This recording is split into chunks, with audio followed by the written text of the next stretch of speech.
Magtunaw ako ng kunting butter sa kawali. At ito-toast ko na rin yung ating buns or burger buns. Antayin na lang na mag-brown yung kabilang side at saka baliktarin, ganun din yung kabilang side.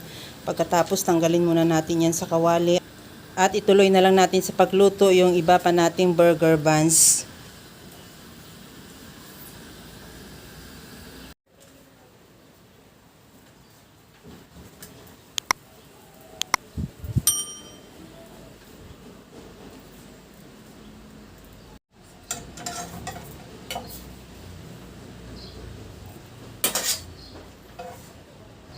Sa disim na kawali, maglagay na ako ng mantika at iprito ko na yung sliced ham. Antayin lang din maluto yung kabilang side at saka baliktarin. Pagkaluto, tanggalin muna natin din yan sa kawali at i-sit aside.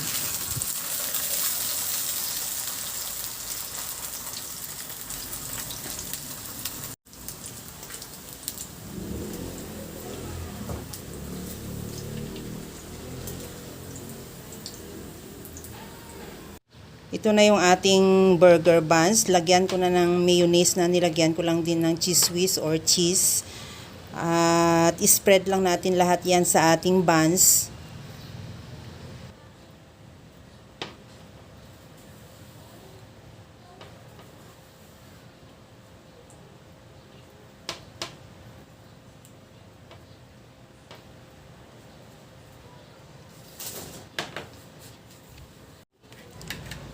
Ilagay ko na rin yung sliced ham na niluto natin o prinito natin kanina. At lagyan ko na ng kamatis para healthy naman yung ating merienda or yung ating snacks. At lagyan ko na rin ng grated cheese. Depende naman sa'yo kung gaano karami. Kung overload na gusto mo, nasa sayo din yun kung marami kang extra cheese.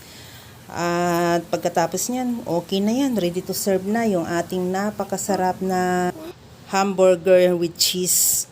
Kaya mga kalasa, kung nagustuhan mo yung ating video, please like na lang at pakishare na rin sa inyong mga friends. At kung bago ka pa lang sa aking channel, subscribe na at i-click mo na rin ang bell button para sa mga notification. Okay na tong ating hamburger with cheese. Ready to serve na. Hanggang sa muli mga kalasa. Thank you for watching. Bye-bye!